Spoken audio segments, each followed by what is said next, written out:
Mike Tomlin. I don't know how long he had been waiting to fire Matt Canada. I have no idea what it was.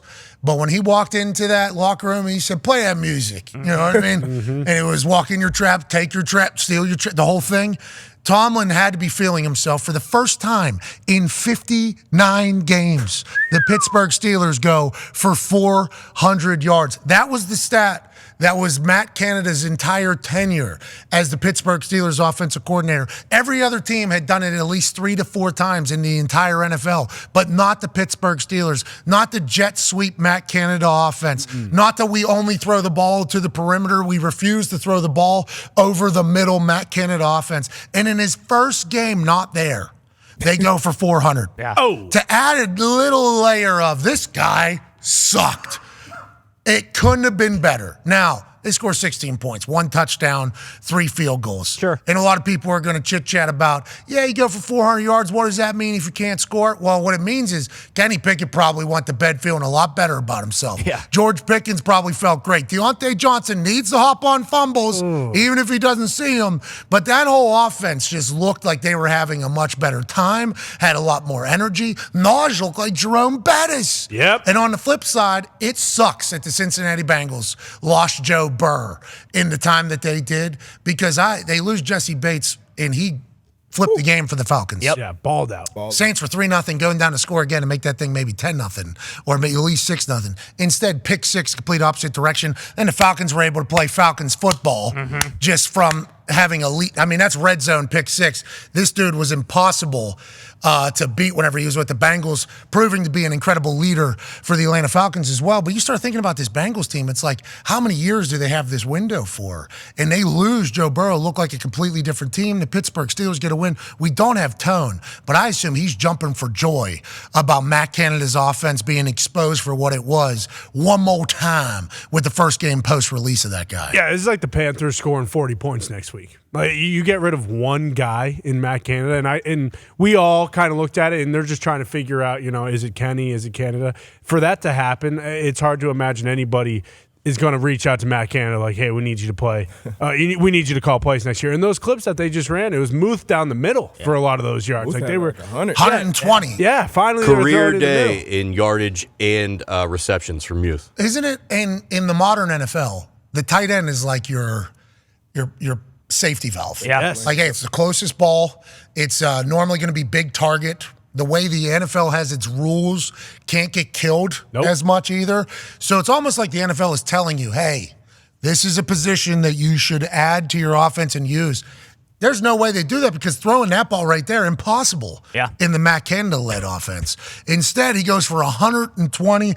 Kenny Pickett threw for 278 yards. Yeah. 278, almost 300. Spinning it. That ain't Kenny Pickett football. No. That ain't what it has been with Matt Canada. I couldn't even imagine the sigh of validation from all of those players after the game. I mean, they were dancing, doing their thing. Deontay allegedly got into it with Minka, and then Cam Hayward and TJ Watt saying, what are we, boys? One. Matt Canada's gone. We win. We lose. We play football. This is a good thing, not a bad thing. Obviously, energy, intention is going to build throughout situations that happen. There's Muth grittying around, doing his thing. D-Bud. Yeah. You're Matt Canada sitting at home wishing for their failure, and then you see that 400-yard thing happen. You think he looked in the mirror and said, yeah, maybe I do suck. You think there was ever that moment for Matt Canada? And how do you think the boys feel in the locker room? I mean, he had to have that moment. And it was one of the moments I'm watching like, damn, maybe, because I was thinking, it's Kenny, it's not this. Maybe Canada wants to call things, but he's practicing. He's seeing a lot more Kenny than we are. But Pickett, six passes over like 15-plus in the air. We talked about Muth in his career day. He had a big, 40-something yarder to Pickett. That was late in the game in a slot fade. He just looked more confident, letting it rip, literally from play one. From play one, play action seam right down the middle. The run game was still doing their thing. They got to feel like, Kenny at least got to feel like he won the damn Super Bowl waking up this morning. But absolutely. Now it's about can they stack it? Can they continue to do it and win games? Because obviously they've been winning the game. Another thing, he continued to take care of the ball. This is I don't know how many games now consecutively where he's not throwing an interception. I think it was 241 pass attempts or something like that. And that's leading the league, right? Yeah. So Kenny keeps taking care of the ball. They keep running it that way, and the defense continues to play better. I mean, they can Steelers, they win. They keep winning. TJ Watt, 2 more sacks. Obviously, he is attacking the all-time sack record for in a season. He is you got to block him. Yeah, that would help. Should think about blocking him. I mean, I don't know if that's Browning's fault or Zach Taylor's fault, or somebody should have seen him and tried to block him. But he's obviously climbing the Turner's tea bottle. You think about defensive-wise, they're great.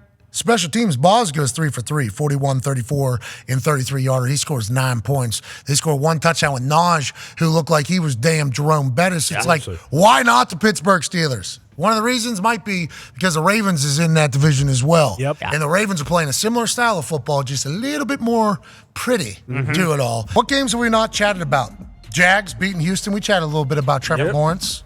Whatever he said. Steelers get 400 yards in the first game post Matt Canada. That's hilarious. How do you think Matt Canada viewed that whole thing? Do you think he knows, or maybe he's out in the woods somewhere? No, I think it'd be tough to not know. I would imagine he knows. He was hoping so to every god out there. Kenny Pickett needs to have 4 picks today.